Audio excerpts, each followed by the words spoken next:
श्री स्वामी समर्थ. जय जय स्वामी समर्थ. आज आहे अवधूतचा डोस आहे, म्हणजे बीसीसीचं आणि मांडीतील तिसरा इंजेक्शन अवधूतचं राहिलेलं होतं. तर आज आम्ही निघालेला आहे अवधूतला तो तिसरा डोस देण्यासाठी. आणि आता त्याचा आम्ही तिघजण, अवधूतचे पप्पा आणि मी, आम्ही तिघजणी अवधूतला घेऊन हॉस्पिटलमध्ये निघालेलो आहे. तर चला, अवधूतचा आंघोळ वगैरे झालेले आहे, घरातील सर्व कामं झालेले आहे, स्वयंपाक वगैरे झालेला आहे आणि अवधूतला आता टिकला लावायचा काजळाचा आणि आता निघायचा आहे हॉस्पिटलमध्ये. आता तिथं गेल्यानंतरच तुम्हाला दाखवेन.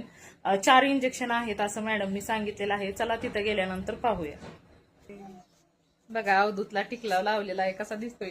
मोठाला टिकला लावलेला आहे, टिका लावलेला आहे. चला चाललोय आता आपण. अवधूत केस. आम्ही निघालो होतो दवाखान्यामध्ये. अवधूतचं इंजेक्शन होतं, तिसरा डोस होता. तर परंतु अचानकच हे म्हणाले की आपण जाता जाता घाणा देखील भरून जाऊया, म्हणजे लग्न चुलत जावच्या मुलाचं होतं. तर ते माघारी आल्यानंतर, परत आल्यानंतर मी जाणार होते, परंतु हे बोलले की अवधूत खूप रडणार आहे, कारण मांडी देखील खूप सुस्ते त्या इंजेक्शनाने मांडीतील. तर त्याच्यामुळे डाव्या मांडीतील इंजेक्शन पाय हलू देत नाही. तर तू अगोदरच बांगड्या भरून घे. बांगड्याचा देखील कार्यक्रम होता. तर मग आम्ही पहिल्यांदा तिथंच, लग्न ज्या घरी होतं तिथंच गेलो. त्यांच्या घरी एवढं छान प्रकारे घाण्याचं सजवलेलं होतं. बांगड्याचा कार्यक्रम छान प्रकारे झाला. त्याच्यानंतर ना मंडपामध्ये ज्या बायका वगैरे बसलेल्या होत्या, तर तिथंच मी देखील गेले आणि सर्वांशी गप्पा मारल्या. मी तिथं गेल्यानंतर आमच्या चुलत जावाने अवधूतला देखील घेतला. मला या मुलींच्या घागरा खूपच आवडलेला, म्हणून म्हटलं तिघींनी सेम सेम घातलेला होता, चला आपण फोटो काढूया. आणि मी बांगड्या देखील भरल्या आणि त्याच्यानंतर आम्ही तर आपण पोहोचलेलो आहे, म्हणजे आमच्या सरकारी दवाखान्यामध्ये मारडी केंद्र आहे. तर हा दवाखाना खूप चांगल्या प्रकारे डिलिव्हरी वगैरे होत असते. आणि जर एखादा सिरियस पेशंट असेल तर त्याचं देखील तिथे थोडक्यात ट्रीटमेंट होतं आणि त्यानंतर सातारला पाठवलं जातं. तर तिथं ॲम्ब्युलन्स वगैरे कंटिन्यू असते. आणि हा आहे तो हॉस्पिटलच्या आतला वार्ड आहे. तर इथे बघा, प्रत्येक रूम आहे, डिलिव्हरीची रूम आहे आणि त्याचबरोबर वेगवेगळे पोस्टर देखील आहेत. खूप छान प्रकारे आणि माहिती देखील खूप छान प्रकारे दिली जाते. सर्व्हिस देखील खूप छान प्रकारे आहेच. अशा प्रकारचा दवाखाना खूप चांगल्या प्रकारे बांधलेला आहे. आणि आज डोससाठी बघा किती लोक आलेले आहेत, गर्भवती स्त्रिया वगैरे आलेल्या आहेत. आणि त्याचबरोबर काही लोक आहेत जे दवाखान्यामध्ये ट्रीटमेंट वगैरे घेण्यासाठी आलेले आहेत. तर खूप छान प्रकारे सोय देखील आहे. येत जात आहेत पेशंट. इथं जे आहे तो गोळा औषधं देण्याचा एक वार्ड आहे. इथं पेशंट जेव्हा चेक करून येतात ना, तर तेव्हा केस पेपर इथं दिला जातो आणि तिथून औषधं वगैरे घेतली जातात. आणि इथं जे आहे ना, तो लहान मुलांचा बाजूचं ते मॅडम आलेल्या, तर तिथं लहान मुलांची वगैरे काही असेल, काही पाहिजे असेल लहान मुलांची औषधं वगैरे किंवा प्रेग्नेंट बायकांसाठी इंजेक्शनाची वगैरे, त्या रूममध्ये तिथं सोय आहे. तर आता आपला अवधूत झोपलेला आहे. आता कारण पुढे पेशंट होते, तर त्यांचं नंबरप्रमाणे चाललेलं होतं ना, तर त्याच्यानंतर ना मला देखील आत बोलवलं. पुढची पेशंट झाल्यानंतर आपल्या अवधूतचा नंबर आलेला आहे. तर त्यांनी झोपलेला होता, त्याच्यामुळे त्याला जागं केलं. आणि पहिल्यांदा मॅडम बोलल्या की आपल्याला जी त्याची फाईल आहे त्याला किती डोस वगैरे झालेले आहेत, आता कितवा आहे, काय आहे, असं चौकशी केली.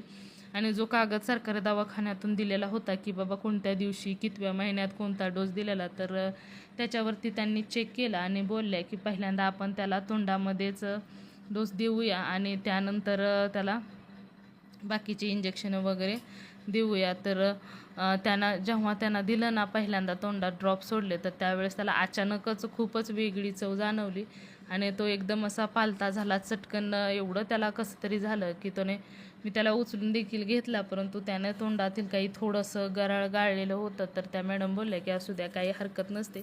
त्याच्या तोंडात गेला असेल, परंतु चवीमुळे तोंडाला पाणी सुटल्यामुळे ते थुंका त्याच्या तोंडातून बाहेर आलेला असेल. पहिल्या डोसला जेवढे दिले तेवढे सगळे पहिला ड्रॉप संपल्यानंतर मॅडम बोलल्या की हे इंजेक्शन त्याला त्याच्या तोंडातच सोडायचं आहे. गोड आहे त्याच्यामुळे थोडं थोडं सोडलं जाईल आणि काही हरकत नसते. तो काय उलटे वगैरे करत नाही, त्याच्यामुळे तुम्हाला काही जास्त टेन्शन घेण्याची गरज देखील नाही. अशा प्रकारे त्यांनी त्याच्या तोंडात देखील इंजेक्शन सोडलं. सुरुवातीला त्याने तो पिला, परंतु नंतर जरा जास्तच वळवळ करायला सुरुवात केली.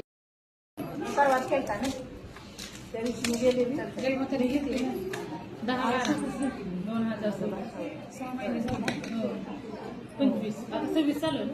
25. आता भाजाची हाताची पेज वगैरे द्या त्याला. 6 महिन्याचं झालं की भाताची पेज, मूग डाळीची पेज, भाजायची थोडी थोडी, नारळ पाणी वगैरे. अवधूत आपला 6 महिन्याचा झालेला आहे त्यामुळे त्यांनी काय खायला घालायचं आहे त्याला आणि पाणी वगैरे पाजायला सुरुवात करा हे देखील सांगितलेलं.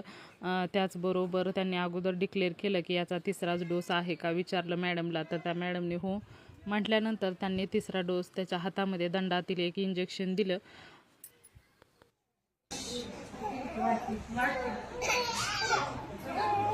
चला आता वाटी घ्या.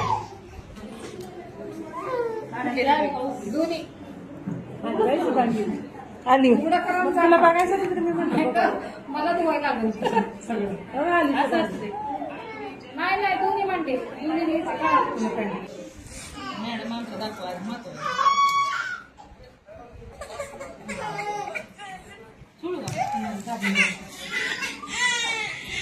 हो हो हो.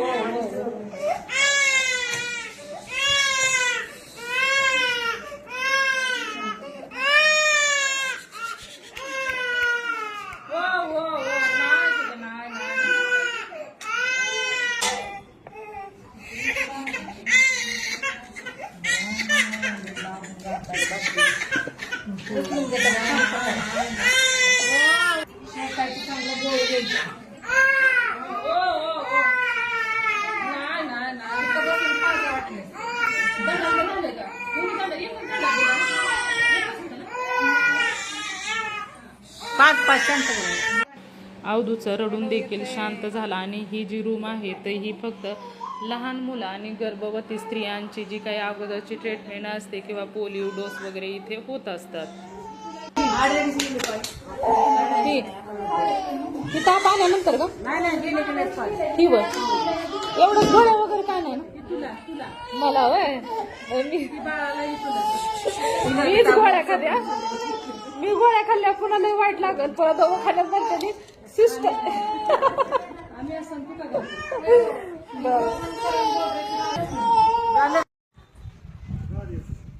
आमच्या गावातील दवाखाना मारडी केंद्र उलट दिसत असेल पण मारडे पण वाहनं वगैरे जाग्यावरतीच असतात. इमर्जन्सी कोणाचं काय असेल ना ॲम्ब्युलन्स पण असते त्याच्यामुळे इमर्जन्सी एखादा पेशंट असला ना तर लगेचच त्याला घेऊन जाते गाडी आणि फुकट आहे सर्व सरकारची सर्व्हिस फुकट आहे. तर चला आपल्या अवधूचा डोस वगैरे झालेला आहे तर आता निघालेलं आहे. 3 इंजेक्शनं दिलेली तोंडात काही ड्रॉप वगैरे सोडलं आणि आता घरी गेल्यानंतर शेकायला सांगितलेले औषधाची बाटली वगैरे दिलेली आहे. तर चला आता आपण घरी जाऊया. लल्लू आलं होतं इंजेक्शन करताना पाय सुजलाय अवधूतचा आहे का नाही दुखतोय पाय आहे का नाही म्हणून ललायचं चाललंय.